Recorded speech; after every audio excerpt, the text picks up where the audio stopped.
La fondation SOS Talent a 14 ans. Née en 2000, la fondation, soutenue par Serge et Nicole Dassault, donne à de jeunes pianistes la possibilité d'accéder à l'excellence, de dépasser la maîtrise technique pour faire passer l'émotion, émouvant.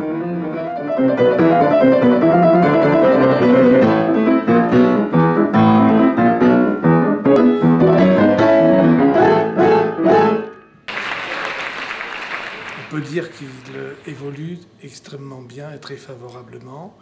Et en fait, ils sont effectivement très doués pour l'étude du piano. Ils ont un potentiel que je développe. On le fait grâce à l'enseignement que j'ai conçu, qui les aide considérablement à toujours aller au-delà d'eux-mêmes et d'aller toujours plus loin.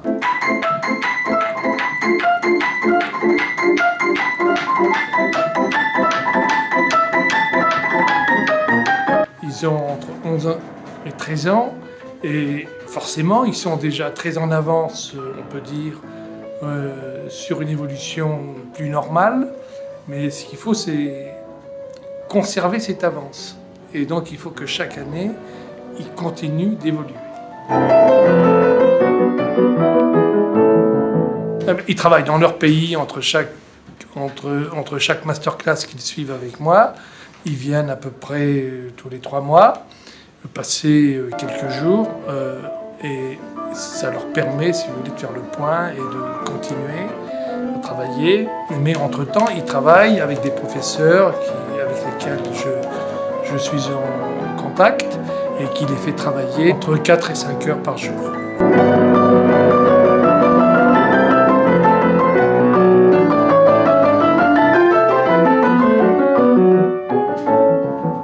Dans le cadre de mon enseignement, si vous voulez, l'éducation de l'émotion et de la sensibilité est aussi importante que le développement technique. Et c'est la raison pour laquelle, justement, j'ai composé des pièces qui permettent ce travail en profondeur, et sur le plan de la sonorité et du toucher, de la relation à l'émotion, c'est-à-dire que le son qui doit exprimer une émotion, c'est une éducation qui se fait progressivement et qui peut être ensuite projetée dans toutes les œuvres du répertoire. Et sur ce plan-là, ils ont une avance aussi considérable.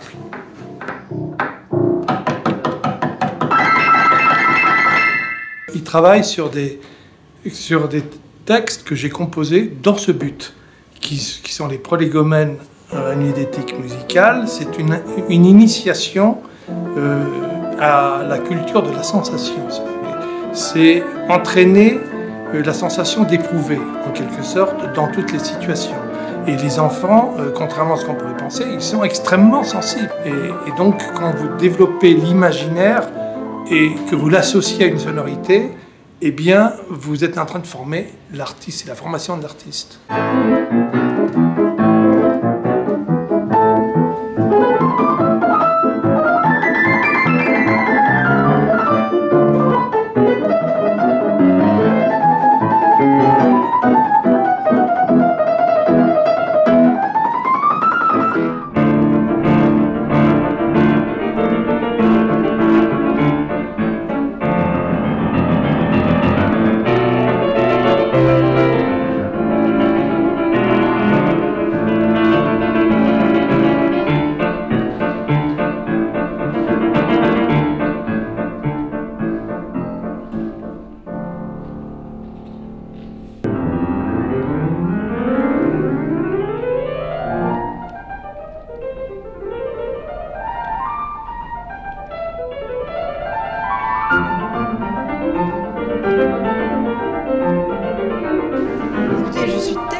Que l'on puisse entendre des enfants de cet âge-là jouer avec une telle virtuosité, mais ça n'est pas que de la virtuosité.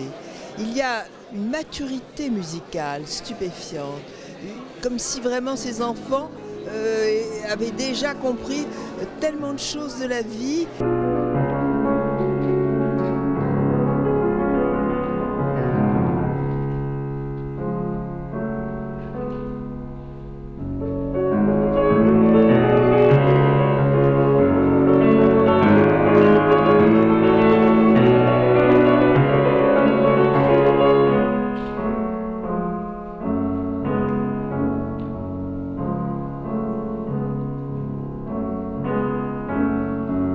je pense que la musique, si vous voulez, a ce privilège d'être un art qui ne passe pas par l'entendement, qui passe uniquement par la sensation. Et la sonorité provoque justement soit une image, soit une sensation, soit quelque chose de très particulier, et qui ne passe pas par la représentation mentale. La sonorité est abstraite, en fait. Et c'est la raison pour laquelle, dans la musique, vous pouvez avoir des génies créateurs qui, à 6 ans, 7 ans, 8 ans, comme Mozart, Beethoven, Franz Liszt, composent et maîtrisent un langage qui est celui de la sensibilité.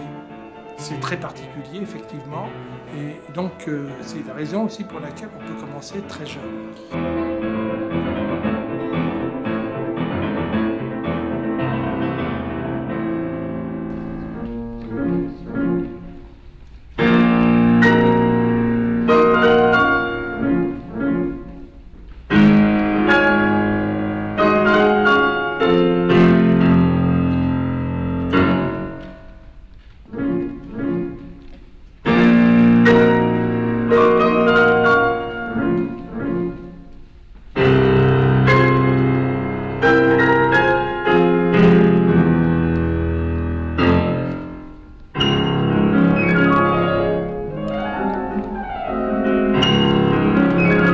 C'est extraordinaire, tout simplement extraordinaire, mais très émouvant aussi. Émouvant par ces jeunes et émouvant, je dirais, par ce que leur apporte Michel Sony. Parce que pour moi, Michel Sony, c'est un professeur exceptionnel, c'est un compositeur, mais c'est aussi la confiance, une force bienveillante qui se transmet vis-à-vis de tous ces jeunes. À l'époque actuelle, où nous avons besoin justement de reconsidérer ces valeurs de travail, de constance, de persévérance et finalement de succès, eh bien il est un modèle pour moi.